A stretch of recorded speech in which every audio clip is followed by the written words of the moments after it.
नमस्कार। आज मैं फिर आपके सामने अपराध की एक और घटना लेकर आया हूँ।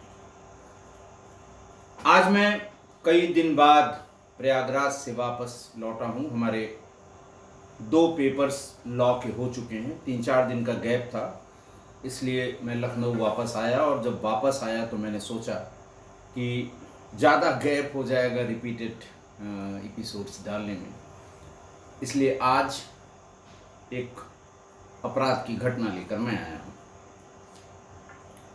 आज का प्रदेश है राजस्थान और जिला है उदयपुर। उदयपुर में लकड़वास गांव है एक, थाना है प्रतापनगर। वहां करीब दिन में 3:30 बजे के आसपास उस समय के गांव के उप सरपंच गंगाराम डांगी के मोबाइल पर एक फोन आया। उप सरपंच के पास आया, इसका मतलब गांव की ही बात है और गांव वाले ने ही किसी ने फ़ोन किया। गांव वाले ने फ़ोन करते हुए ये बताया कि भाई साहब, सेक माता मंदिर के आगे उदय सागर झील के किनारे प्लास्टिक के बोरे में एक लाश पड़ी है। उसके दोनों पैर बोरी के बाहर निकले हुए हैं। ये सुन के गंगाराम डांगी थोड़ा परेशान हुए, फौरन मौके के लिए भागे और वहां उन्होंने जाकर देखा कि पहले से ही भीड़ लगी हुई है। लाश को उस बोरी के बाहर निकाल कर देखने की कोशिश की और साथ ही साथ उन्होंने प्रतापनगर पुलिस स्टेशन को सूचना भी दे दी कि यहाँ इस तरह से एक लाश उदय सागर डैम के बाहर किनारे पर प्लास्टिक की बोरी में मिली है। काफ़ी भीड़ लगी हुई है। खैर, प्रतापनगर थाने की पुलिस पहुंची, उसने पूरी बॉडी को बाहर निकाला। 40-45 साल के उम्र के इस व्यक्ति, इस आदमी की लाश को बड़े बड़े पत्थरों से बांधा गया था और शायद इसीलिए देर में वो डैम के किनारे पर आकर लगी। पत्थरों को उसके कमर में एक रस्सी से बांध के फिर उसे प्लास्टिक के बोरे में डाल के डैम में फेंका गया था। मृतक ने चेक की शर्ट और जीन्स पहनी हुई थी। पुलिस ने अज्ञात लोगों के खिलाफ 302 यानी हत्या का मामला दर्ज किया। अखबार में, टीवी में, सोशल मीडिया में शव के शिनाख्त के तमाम प्रयास पुलिस करने लगी। प्रतापपुर की पुलिस और साथ साथ जिले की उदयपुर की पुलिस ने काफ़ी कोशिश की। सभी थानों को शव के पास से बरामद सामान, हुलिया, कपड़े, इन सब की जानकारी भेजी गई, लेकिन कोई फ़ायदा नहीं हुआ। जो 72 घंटे का जो समय लावारिस लाशों का है, उसके बीत जाने के बाद पुलिस ने बैकुंठ धाम सेवा संस्थान के शवदाह गृह में अंतिम संस्कार करवा दिया और मृतक के शिनाख्त और हत्यारों के पता लगाने का काम पुलिस करती रही। 5 महीने बीत गए, लेकिन मृतक की शिनाख्त ही नहीं हो पाई। अब आप सोचिए, पुलिस कहाँ से आगे बढ़ेगी, कैसे आगे बढ़ेगी? और विवेचना के लिए सबसे पहले शिनाख्त का होना जरूरी है, तभी आप उसके हत्यारों तक पहुंच सकते हैं। पहले उसकी शिनाख्त हो, फिर ये पता लगे कि घर में कौन है, फिर ये पता लगे कि जरजोरू ज़मीन में कोई मामला तो नहीं है, फिर इस तरह की तमाम बातें आदमी ढूंढता है और फिर पुलिस को 95-99% केसेस में सफलता मिल जाती है, अगर पुलिस बहुत शिद्दत से लगे, बहुत मेहनत करे और उसको अच्छी तरह से विवेचना करने का प्रयास करे तब। लेकिन 5 महीने तक इस शव की शिनाख्त नहीं हुई। इसी बीच में उदयपुर पुलिस को ये जानकारी मिली कि कुछ लोग किसी की डेथ सर्टिफिकेट बनवाने के प्रयास में हैं और इस डेथ सर्टिफिकेट बनवाने के लिए वो काफ़ी पैसा खर्च करने को तैयार हैं। दरअसल यही इन लोगों से गलती हुई। होता यूं है कि हर चीज़ का एक रेट फिक्स होता है, रेट कह लें या रवायत कह लें कि आपको डेथ सर्टिफिकेट बनवाना है, जन्म प्रमाण पत्र बनवाना है, बिजली का कनेक्शन लेना है, राशन कार्ड बनवाना है। इन सब का अलग अलग डिनोमिनेशन में रवायत है और बख्शीश जिसे बख्शीश कह के जो ब्राइब किया जाता है, जो घूस दी जाती है, उसका एक पर्टिकुलर अमाउंट है। उसमें भी लोग तय तोड़ करते हैं, इतने में नहीं, इतने में बना दीजिए। दरअसल इस सर्टिफिकेट के बनाने के लिए जो रवायत में या जो समय जिसको कहते हैं कि जो प्रचलन में पैसा दिया जाना होता है, उससे 20-25 गुना पैसा देने को ये लोग तैयार थे। और जब आप किसी काम के लिए कुछ ज़्यादा ही उतावलापन दिखाएं, ज़्यादा पैसा दिखाएं, तो सामने वाले को लगता है कुछ ज़्यादा गड़बड़ है, पहले हम इसे चेक कर लेंगे तब देखेंगे, वरना इतना ज़्यादा पैसा अगर इस छोटे से काम के लिए दिया जा रहा है तो ज़रूर इसमें कोई न कोई बात होगी। और यही वजह है कि ये बात धीरे धीरे बाहर आई और पुलिस के एक कांस्टेबल प्रहलाद राम को इसका इनपुट मिला।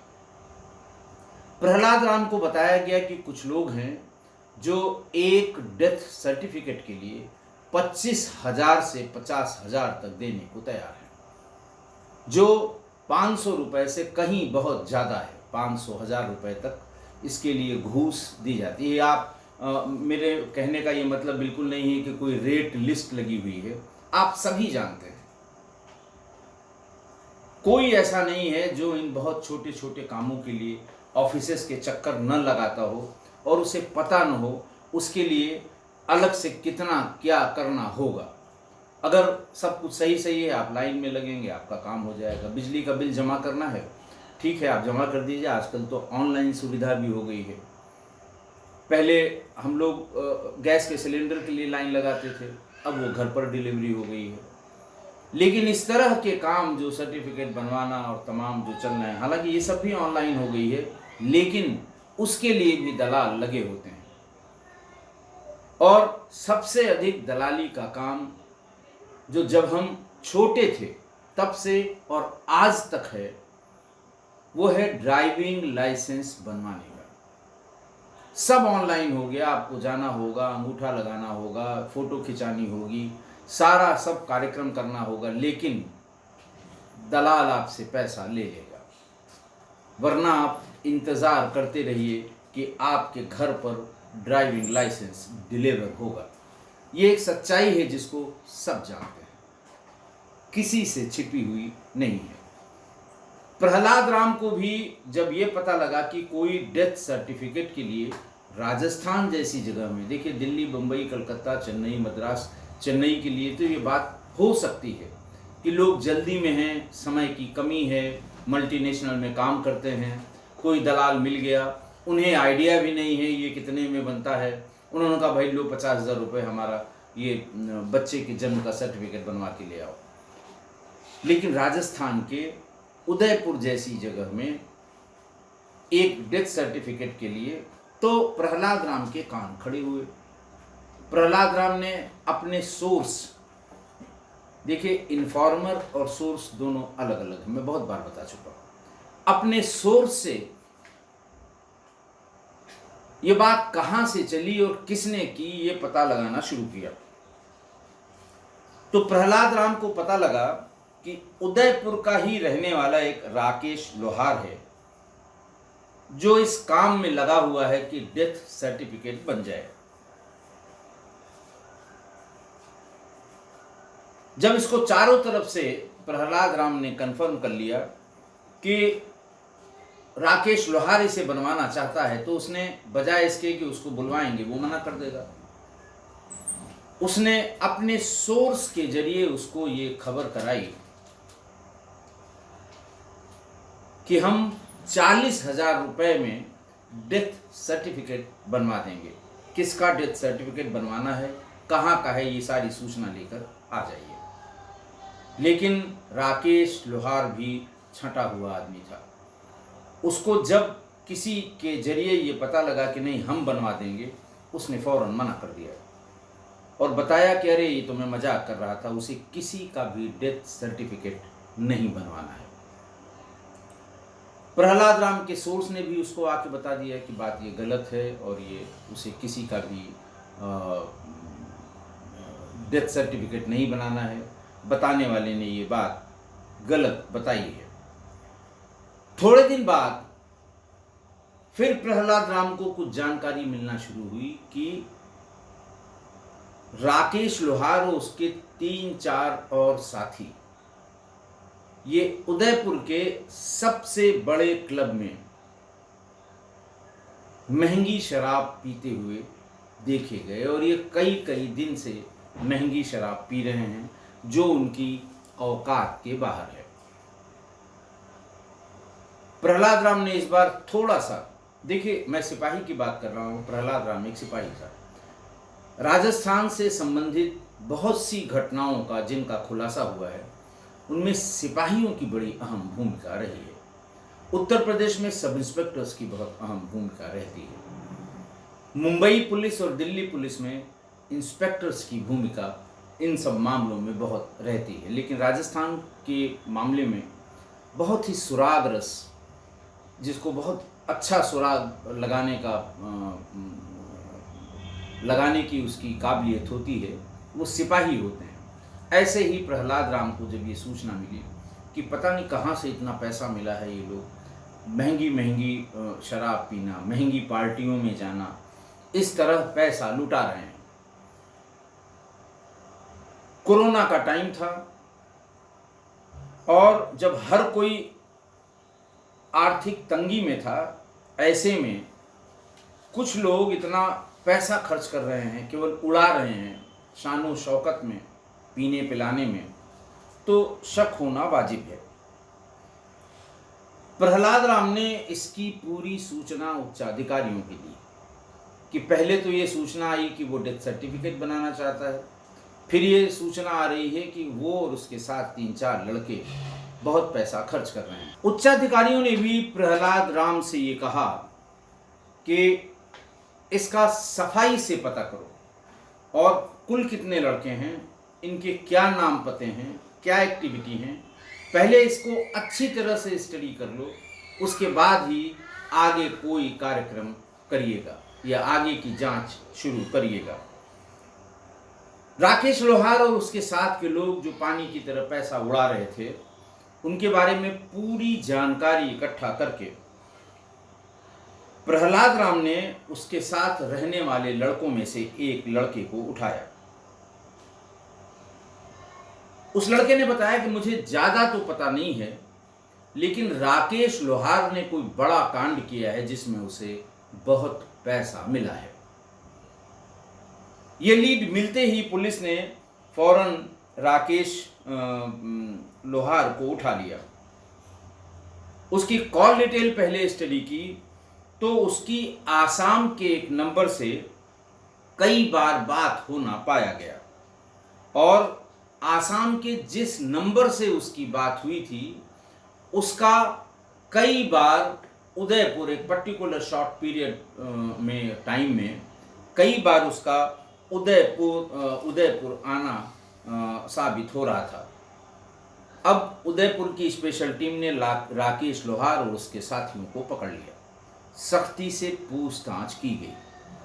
उन्होंने बताया कि कोई 5 महीने पहले अगरतला निवासी उत्तम दास की हत्या करके उन लोगों ने उसकी लाश को पत्थर में बांधकर प्लास्टिक की बोरी में पैक करके उदय सागर तालाब में फेंका था और इस मर्डर के बदले में राकेश लोहार को आसाम के रहने वाले तपन दास ने 12,40,000 रुपए दिए थे।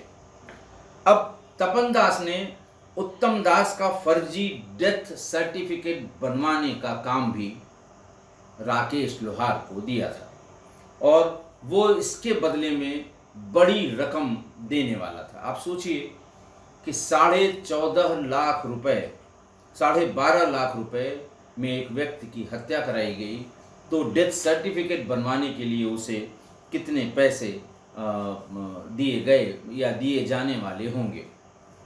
पुलिस को पता चल गया कि मरने वाले शख्स का नाम त्रिपुरा अगरतला का रहने वाला उत्तम दास, उम्र 40 साल, और मरवाने वाला शख्स उसका नाम तपन दास, 51 वर्ष।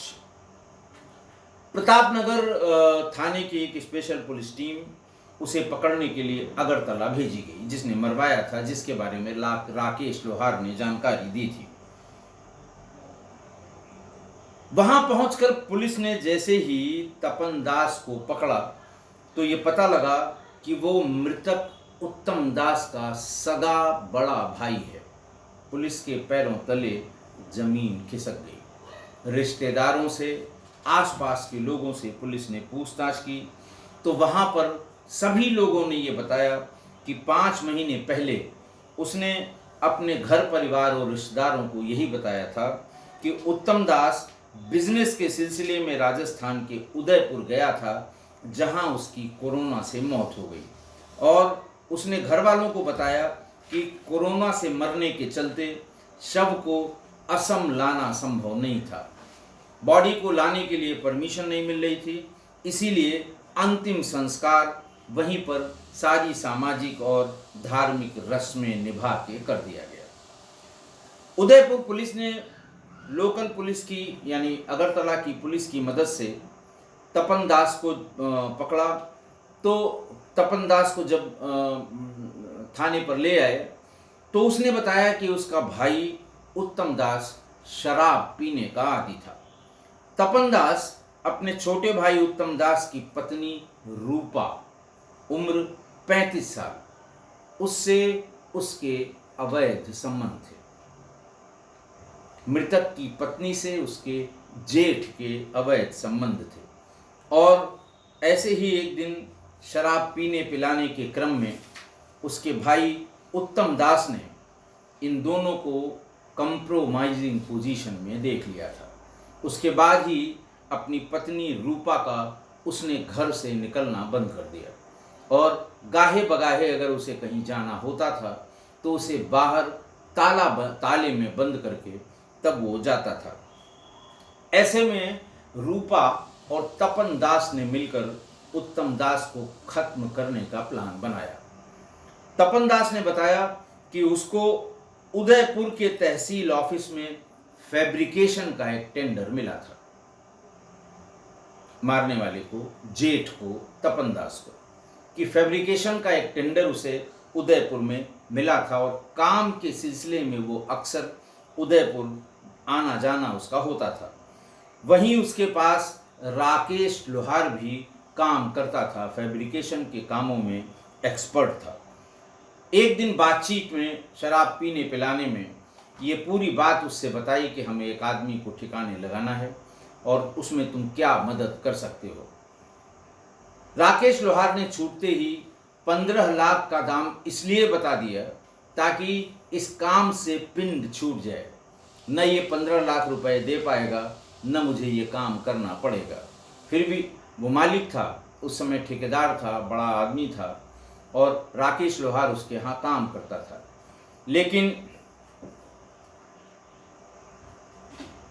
उसने, तपन दास ने कहा कि मैं तुम्हें 12.5 लाख रुपए, 12,40,000 पर बात तय हुई, 12.5 लाख तुम्हें दे दूंगा, और दिया भी उसने इस कत्ल के एवज में।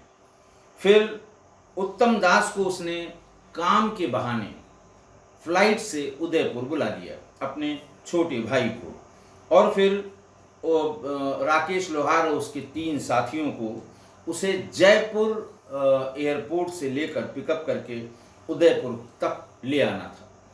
जयपुर से उदयपुर लाते समय रास्ते में ही उनको अपना काम कर लेना था, लेकिन अजमेर के आसपास उन लोगों ने कोशिश की, प्लान फेल हो गया।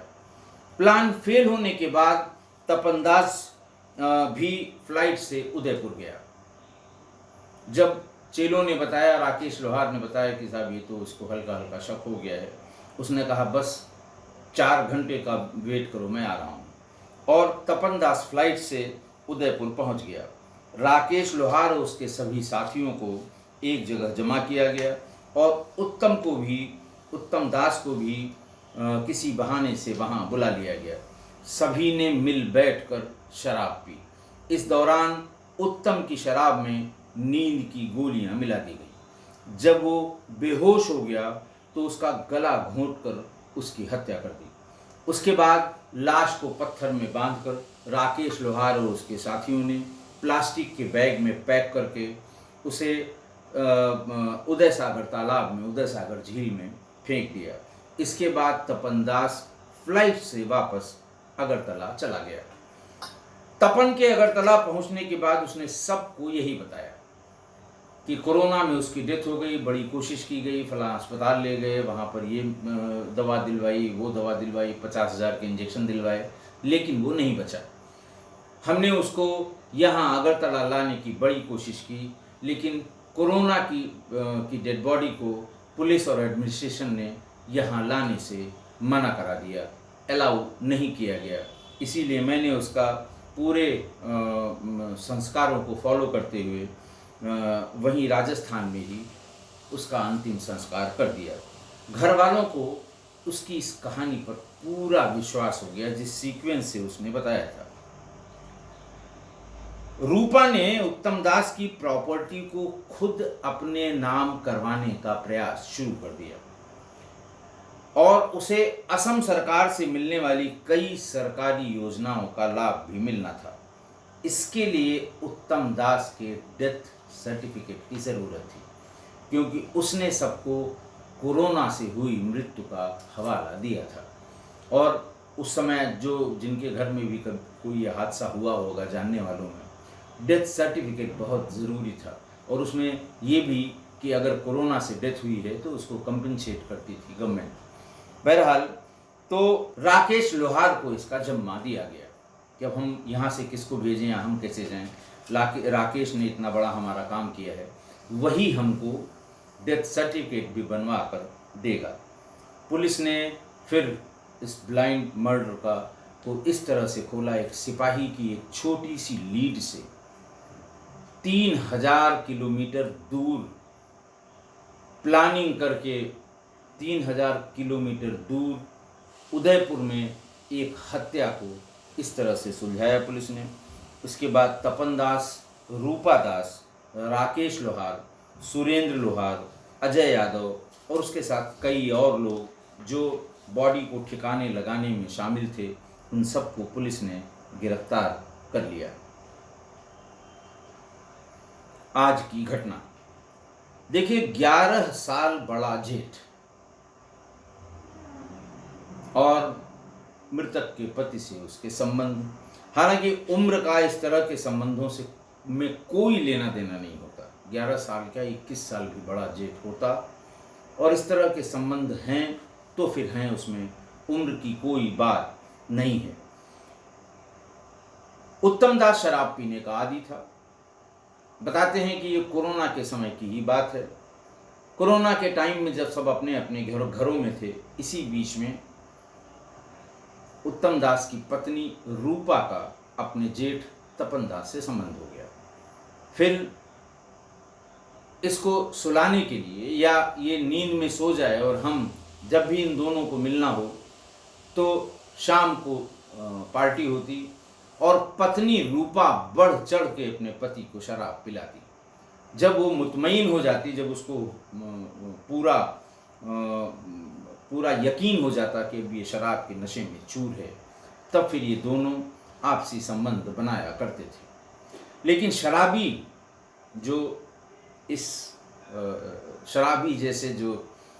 शराबी जिनको कहा जाता है, जो लोग उस बिहेवियर से वाकिफ़ हैं, जो शराबियों से अच्छी तरह से उनके बोल चाल, ढंग, बात, व्यवहार, बहकना, इन सब से परिचित हैं, वो जानते हैं कि शराबी बहुत चौकन्ना रहता है।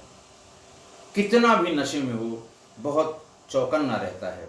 और ऐसी ही एक शराब पीने के दरमियान, क्योंकि उसे भी शक हुआ कि मेरी बीवी क्यों मुझे इतना पिला रही है, उसने पूछा भी तो उसने कहा नहीं, इस समय और कोई काम ना हमको है ना तुमको है, तुम बाहर भी नहीं जाते हो, कोई काम भी नहीं कर रहे हो, कोरोना में हम कहीं बाहर नहीं निकल सकते, तो फिर ठीक है तुम शराब पियो, फिर खाना खाएं, हम लोग सो जाएंगे।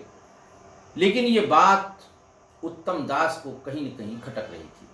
और एक दिन यही हुआ, शराब जितनी वो पीता था उतनी ही पी, जैसे ही वो आउट ऑफ कंट्रोल हो जाता था वैसे ही आउट ऑफ कंट्रोल हुआ। और थोड़ी देर बाद ही उसने अपने बड़े भाई तपन दास और पत्नी को आपत्तिजनक अवस्था में देख लिया। बहुत झगड़ा हुआ, मारपीट हुई। उसके बाद से रूपा का निकलना उसने बंद कर दिया, भाई से बोलचाल भी बंद कर दी और बात बात पर शराब पीकर उसे कोसने लगा। धीरे धीरे घर वालों को भी ये बात पता लगने लगी। तभी रूपा और तपन दास ने मिलकर उसको ठिकाने लगाने का काम शुरू किया। लोगों को अक्सर शराबियों के बारे में ये भ्रम होता है कि उसने अब बहुत पी ली है, उसे क्या पता होगा। लेकिन पीने वाले के एक्स्ट्रा सेंसेस हमेशा काम करते हैं, हमेशा काम करते हैं।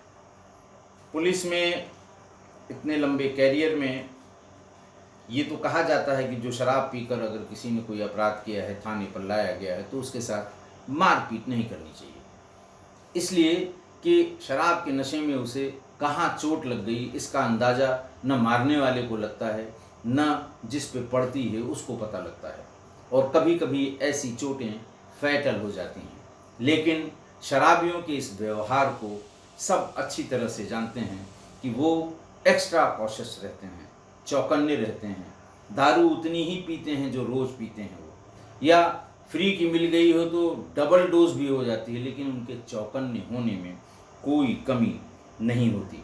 और इसीलिए उन लोगों ने उसे शराब पिलाई और फिर शराब पिलाने के बाद उसे ठिकाने लगवा दिया। मतलब तपन दास ने अपने भाई के साथ और दोस्तों के साथ बैठकर शराब पी। पत्नी नहीं थी उस समय, लेकिन पिलाने के बाद उसे ठिकाने लगा दिया। और देखिए कितनी चालाकी की। एक तो कोरोना की वो स्टोरी, क्योंकि घर घर की कहानी थी उस समय, कौन इससे इनकार करता। डेड बॉडी क्यों नहीं लाई गई अगरतला, इसका भी बहुत बढ़िया एक्सप्लेनेशन। और मरने के बाद फिर वहाँ जाना, 3-4 दिन किसी होटल में रुकना और फिर लोगों को आके बताना कि हम इस काम से गए थे, वो जहाँ काम चल रहा था उसका हिसाब देने गए थे, हिसाब लेने गए थे, अस्पताल गए थे, डेथ सर्टिफिकेट की कोशिश कर रहे हैं, इस तरह की बातें, ताकि किसी को कहीं भी कोई भी शक न हो। तो मैं ये कहता हूँ बार बार कि कभी भी ये भ्रम न पालें कि शराब को पीने के बाद शराबी को कुछ पता नहीं चलेगा। आप ऐसे पीने वालों के व्यवहार को अगर नज़दीक से ऑब्जर्व करिए तो पीते तो वो छक्के हैं पर चौकन्ने बहुत रहते हैं, भूलते नहीं कुछ भी। पीने वाले को बहुत छोटी चीज़ या छोटी बात भूल जाए तो भूल जाए, वो भूलता नहीं है कभी। आप सोचें कि शराब के नशे में क्या क्या हो, कहे ना भले वो, लेकिन सब उसे याद रहता है। और दूसरा उनका ये है, जो पियक्कड़ों की दुनिया है उसमें वो रोज़ साथ बैठ के पीने वालों पर ज़्यादा यकीन करते हैं, परिवार पर, घर वालों पर वो बहुत ज़्यादा यकीन नहीं करते हैं। उनको लगता है कि ये लोग तो मेरे पीने से परेशान हैं, कहीं मेरा नुकसान न कर दें। इसलिए कभी ये मान के न चलें कि पिया हुआ है इसे क्या पता चलेगा। अगर आपने ये मान लिया या आपने ये सोच लिया, यकीन करिए धोखा हो जाएगा। आज के लिए इतना ही। बहुत बहुत धन्यवाद।